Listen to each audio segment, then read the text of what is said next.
Kita sudah masuk di Museum Sumpah Pemuda. Ini ada anak Kapolri Wadi Rudolf Supratman, Dr. Muwati, Dr. Muhammad Yamin, Sarmidi, Johannes. Selamat pagi Bu, kami bertiga lagi ada di Museum Sumpah Pemuda. Saya Kaila Jasmine, saya Johanna Isa, saya Suci Widasari. Yuk ikutin perjalanan kita di Museum Sumpah Pemuda. Hai. Nah, sebelum Museum Sumpah Pemuda ini diresmikan oleh Bapak Presiden Soeharto pada tanggal 20 Mei 1995. Nah, di dalam saya ini ada 7 tokoh penting dalam Sumpah Pemuda. Di sini ada Atan Kapolri Wadi Rudolf Supratman, Dr. Muwati, Sultan Muhammad.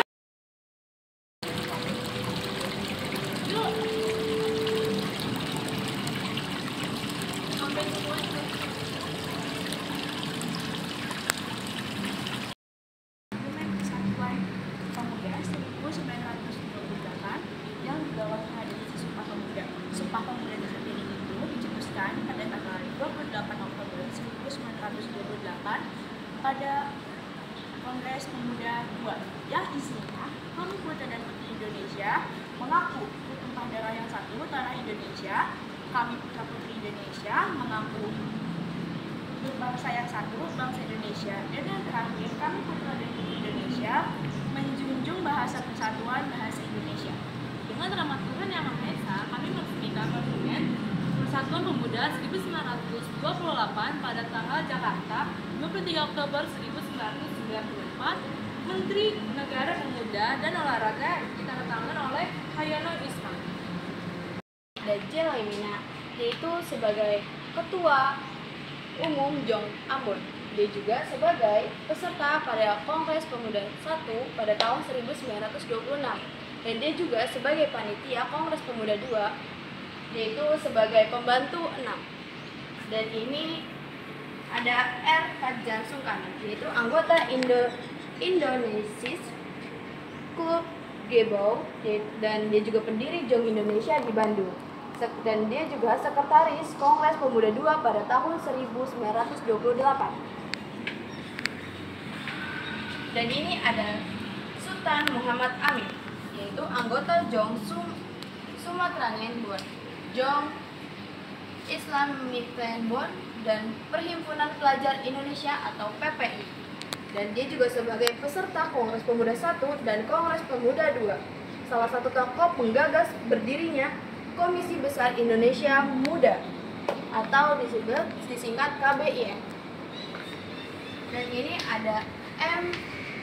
Rojani Soed, yaitu anggota Jong Java, Jong Islam Pittenbon, dan pemuda kaum Betawi, yaitu dan juga sebagai panitia Kongres Pemuda II sebagai pembantu 5. Semua orang yang bersama saya mendapatkan kesan tidak menyenangkan terhadap anggota kepolisian negara itu.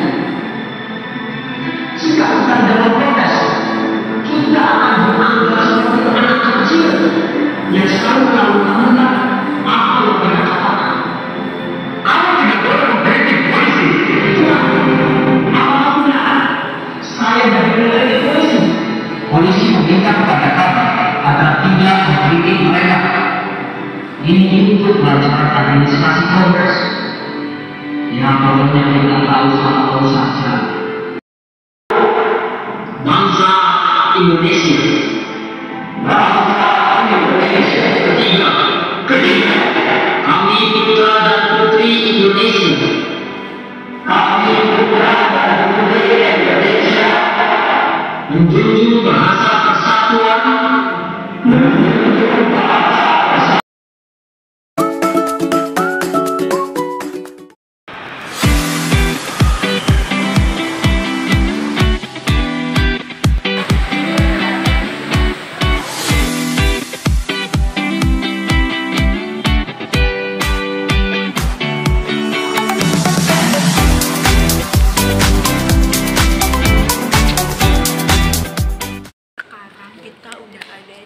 Museum Kebangkitan Nasional. Yuk ikutin perjalanan kita lagi di Museum Kebangkitan Nasional. Museum Kebangkitan Nasional merupakan sebuah gedung yang dibangun sebagai sebuah monumen dari tempat lahir serta berkembangnya kesadaran nasional serta ditemukannya organisasi dari pergerakan modern untuk pertama kali yaitu Budi Utomo.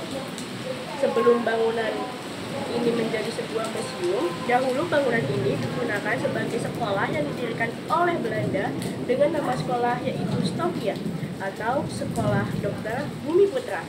Kemudian seiring dengan berjalannya waktu, gedung ini pun dialihfungsikan menjadi sebuah museum untuk memperingati Hari Kebangkitan Nasional.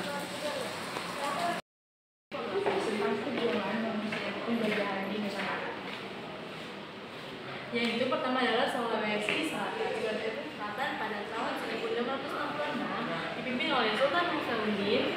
Yang kedua adalah Maluku. Maluku pada tahun 1870 dipimpin oleh Sultan Patimura dan maka Christian Jalur kedatangan bangsa Eropa ke Nusantara untuk mengambil rempah-rempah. Dan yang ini, warna pink ini adalah jalur kedatangan bangsa Belanda, dan warna yang hijau ini adalah jalur kedatangan bangsa Portugis, dan warna kuning ini adalah jalur kedatangan bangsa Spanyol. Dan ini adalah rempah-rempah yang diduit oleh bangsa Eropa. Ini juga ada.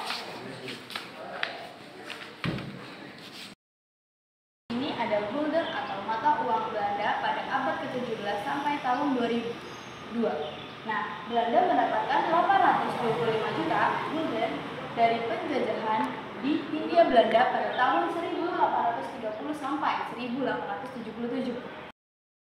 Ekspedisi rempah bangsa Eropa. Rempah-rempah menjadi salah satu kekayaan hayati yang mampu mengundang perdagangan Eropa datang ke Nusantara. Mereka berusaha mendapatkan rempah-rempah dari tempat asalnya karena harga belinya jauh lebih tinggi, lebih murah dibandingkan harga di pasar Eropa.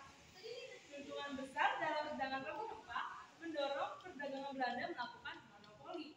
Selanjutnya, perdagangan rempah-rempah yang pada akhirnya beralih ingin menguasai wilayah penghasil rempah-rempah.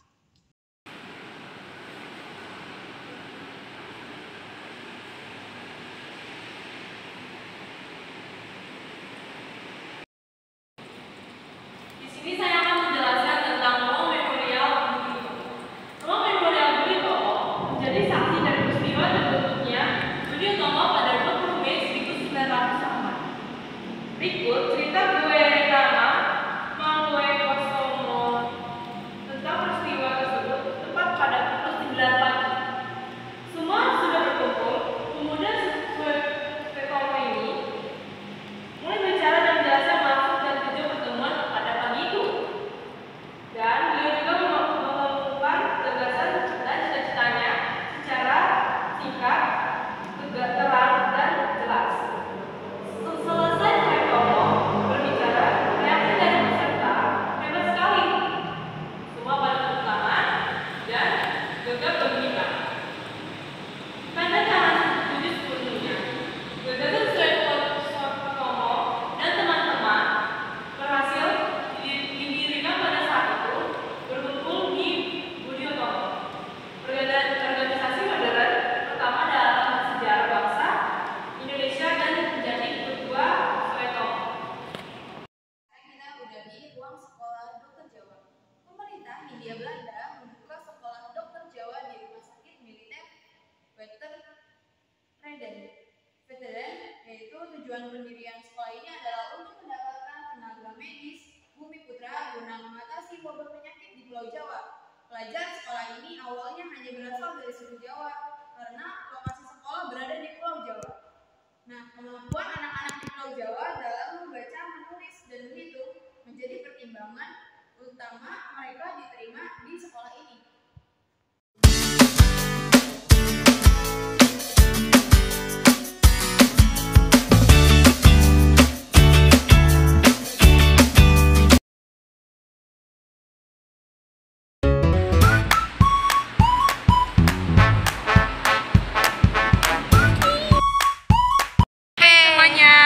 Ada di museum perumusan proklamasi. Jadi kita akan mengeksplor museum di sejarah yang ada di Museum Proklamasi. Dadah, kita tunggu tuh apa sih, ikuti perjalanan kami kita. Ya. Satu lagi udah dulu. Satu teman kita sudah masuk duluan ya. Oke, kita akan masuk. Selanjutnya ada juga peluang pertemuan dengan Medan. Pada tanggal 16 Agustus 1945, Bung Karno, Bung Hatta, dan Ahmad Suharto diterima oleh Laksamana Muda Kardasi Maidan. Menjelang dini hari sekitar pukul 3 waktu Indonesia Barat tanggal 17 Agustus 1945, Bung Karno, Bung Hatta, dan Ahmad Suharto memasuki rumah. Mereka duduk mengikat meja makan panjang.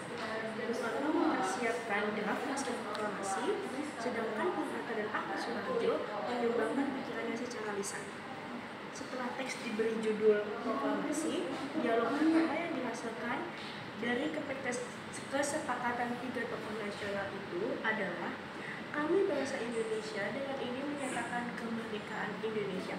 Kemudian kalimat kedua ditambahkan oleh Bung Hatta berupa pernyataan mengenai pengalihan kekuasaan. Akhirnya selesailah konsep naskah proklamasi dengan beberapa coretan sebagai tanda pertukaran pendapat dalam merumuskannya.